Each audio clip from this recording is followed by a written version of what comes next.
ബംഗ്ലാദേശ് സംബന്ധിച്ചിടത്തോളം 2025 അവരുടെ ഏറ്റവും പ്രധാനപ്പെട്ട വാർത്തയും ഏറ്റവും വലിയ നഷ്ടവും ഖാലിദാസിയുടെ മരണമായിരുന്നു അല്ലേ? 2025 അവസാനം. അപ്പൊ ബംഗ്ലാദേശിനെ സംബന്ധിച്ചിടത്തോളം ഈ വർഷം പറയുകയാണെങ്കിൽ ഒരു വല്ലാത്ത വർഷമായിരുന്നു എന്ന് പറയാം അല്ലേ? ഒരു വലിയ രാഷ്ട്രീയ അസ്ഥിരതയുള്ള, വലിയ കലാപങ്ങൾ നടന്ന, ഒരുപാട് ആളുകളുടെ ജീവനും ജീവനോപാധികളും ഒക്കെ നഷ്ടപ്പെട്ട അല്ലെ? ഇപ്പോഴും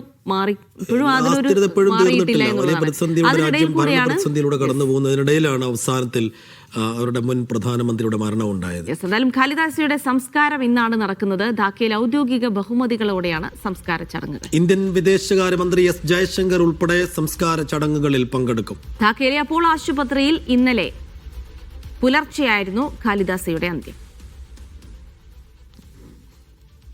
ഇന്റർനാഷണൽ ഡെസ്കിൽ നിന്ന് BK സുഹൈൽ വിവരങ്ങൾ നൽകും. സുഹൈൽ, ബംഗ്ലാദേശിനെ സംബന്ധിച്ചിടത്തോളം ഒരു യുഗാന്ത്യമാണ്. ഖാലിദാസിയയുടെ അവസാന നാളുകൾ ആയിരുന്നു. നമുക്കറിയാം മകനൊക്കെ തിരിച്ചെത്തിയിട്ടുണ്ട്. ഒരുപാട് രാഷ്ട്രീയ അസ്ഥിരത നിലനിൽക്കുന്ന സമയത്ത് കൂടിയാണ് ബംഗ്ലാദേശിന്റെ ഒരു വലിയ രാഷ്ട്രീയ ഭാഗധേയം നിർണ്ണയിച്ച ഖാലിദാസിയ വിടവാങ്ങുന്നത് എന്നുള്ള കാര്യം കൂടിയാണ്. അപ്പോൾ ഇന്ത്യയിൽ നിന്നും അടക്കമുള്ള പ്രമുഖരായ ആളുകളൊക്കെ ചടങ്ങിൽ സംബന്ധിക്കുമെന്ന് അറിയുന്നത്. ഇന്ന് എന്തൊക്കെയാണ് നടക്കാനിരിക്കുന്നത് സുഹൈൽ?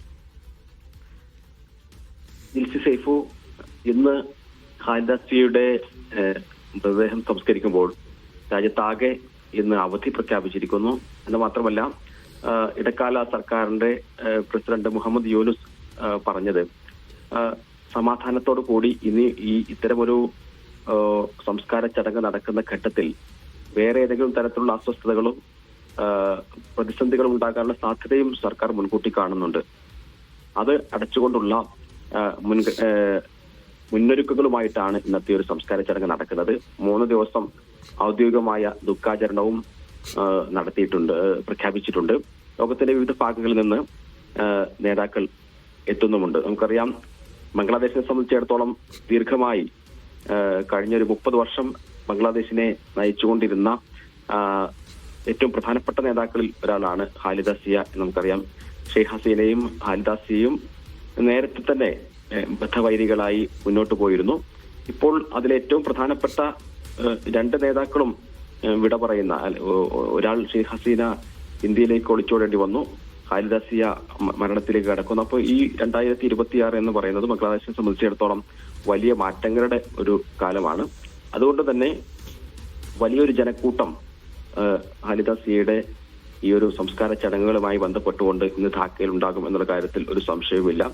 ഇതിനു മുമ്പ് ഖാലിദാസിയയുടെ ഭർത്താവ് സിയാഉർ റഹ്മാൻ വധിക്കപ്പെട്ട ആ സന്ദർഭത്തിൽ കണ്ട ഒരു ജനക്കൂട്ടം നമുക്കറിയാം. ആ ഒരു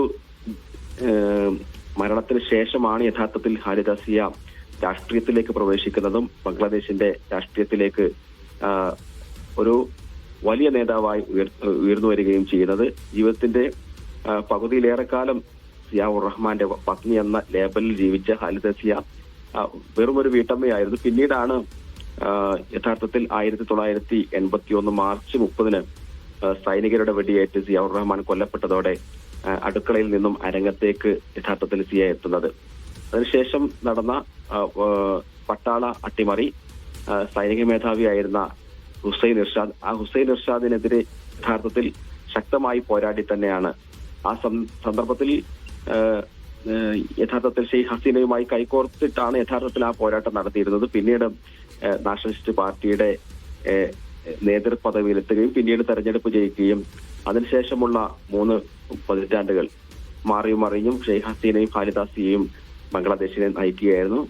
ഏതായിരുന്നാലും ഇപ്പോഴത്തെ ഈ ഒരു ഘട്ടത്തിൽ 1945 ജനിച്ച ബീഗം ഖാലിദാസിയ എന്ന് വിടവാങ്ങുമ്പോൾ ബംഗ്ലാദേശിനെ സംബന്ധിച്ചിടത്തോളം വലിയൊരു യുഗത്തിന്റെ അന്ത്യം കൂടിയാണ് കുറിക്കപ്പെടുന്നത്. ഇനിയും ജനാധിപത്യത്തിന്റെ നിരവധി പ്രശ്നങ്ങൾ, ജനാധിപത്യത്തിലേക്ക് നീങ്ങാനുള്ള ഒരുപാട് പ്രതിസന്ധികൾ അനുഭവിക്കുന്ന ഒരു രാജ്യത്തിന് ഏതായിരുന്നാലും ഒരു വലിയൊരു നേതാവിനെ നഷ്ടപ്പെടുകയാണ്.